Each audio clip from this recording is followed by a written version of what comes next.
A True Prince by Kairia'sYami. Chapter 14. Bibbity Bobbity Boo. Magic is complicated. It is very, very complicated.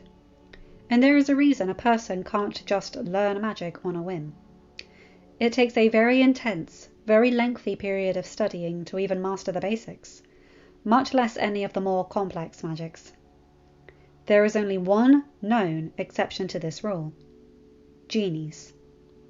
There is little consensus or knowledge as to how exactly genies came into being, much less why they are so different from other magical creatures. Some stories say they are cursed humans, whose only escape would be to trap another in their place. Given Aladdin wished genie free, and Aladdin is still human, we can at least cross part of that theory off the list. Another possibility is that genies are born, not made. This seems to be the most likely option, but the world may never know. The genies sure aren't talking. But that is rather beside the point. The point is that magic is complicated, and thus has rules, some of which are more like laws of nature, such as the impossibility of truly reanimating the dead, and some of which are more guidelines about what is properly not the best idea. For example, altering time to any sort of extreme. Yes, that is a dig at Genie. The blue being had caused a lot of headaches among the more magically sensitive creatures in the world when granting Aladdin's first wish. Another guideline is as follows. Magic is not meant to be exceedingly long-lasting. That isn't meant in the way of anything conjured or transformed by magic will disappear after a certain amount of time. More along the lines of constant active magic having a tendency to become rather more sentient than other types of magic.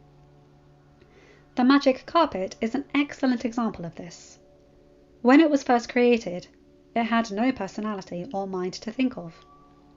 But the only way it was able to fly is via an enchantment that had been cast on it many centuries ago. An enchantment that has been constantly active all that time. Thus, after all those years, the magic carpet has developed its own personality, the magic powering it gaining more and more sentience the longer it was active.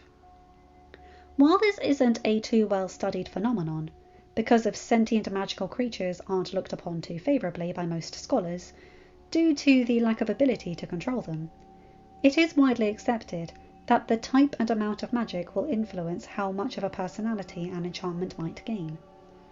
A casually made spell by a weak apprentice would perhaps have the mental capacity of a fly, or a particularly dumb goldfish. A malevolent spell by a master magician might have the contingents of a particularly smart ape. A wish, driven by pure love and protection, cast by a genie, and maintained by the love and adoration shared between all involved members? Well, Aladdin's second wish was more powerful than anyone understood. For it may have been alive and thinking on the level of an intelligent human, but it had no need for any of that gender stuff that the humans were so concerned about, had been born of pure happiness and love. And it had done its best in its entire existence, a solid 2 years so far, to make sure all those under its protection would be able to keep feeling those amazing emotions.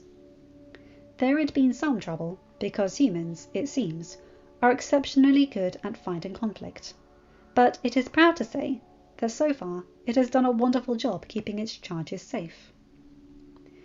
It cannot say it understands overly well the reasons behind all the conflict and violence its humans have become involved in, but it does not truly care to. As long as it can keep its charges safe, it was happy. It doesn't mind that none of its charges are aware of its sentient existence. Or at least, that had been its stance, until the most recent incident. Now, not only is it probable that its creator has finally discovered its existence. Really, for an all-powerful genie, the blue being was really quite oblivious sometimes, but its originator had nearly died.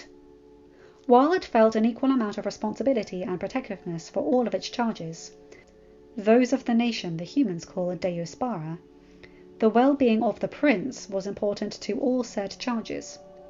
Combine that with the fact that the prince was the originator of its existence, and it can admit to being especially protective of the prince. Now, with the threat neutralized, though it wouldn't mind getting its metaphorical hands on the false magician, which is a new emotion for it to experience and want to be examined later, it thinks it should finally let its presence be known. It simply wouldn't stand for something of this nature to happen again. If it hadn't been there to interfere, the prince would have drowned or been crushed by the water pressure before the genie could rescue him. Thus, it only made sense for it to make itself known, so it could coordinate with the others to protect the prince. Now, it thinks, before I introduce myself, I should give myself a name. End of chapter. Hi guys, hope you enjoyed this one. A very short one, but fascinating. I absolutely love this idea, that the longer a active enchantment cast by a powerful person with a powerful emotion is, then this enchantment will gain sentience and a personality, as explained through Carpet. So Aladdin's second wish, the wish to protect his subjects, and their prayer to protect him in return, gives this sentient enchantment reason at Aladdin's attack to show itself as a presence is fascinating to me. I absolutely love that. Almost like a guardian angel. I love that. Anyway, you guys know the drill. Like, comment and subscribe and hit that bell to get notified for whenever I upload a new video. Have a good day, night or whatever time zone you're in. Bye my guys, gals and non-binary pals. I'll see you in another video. Take care.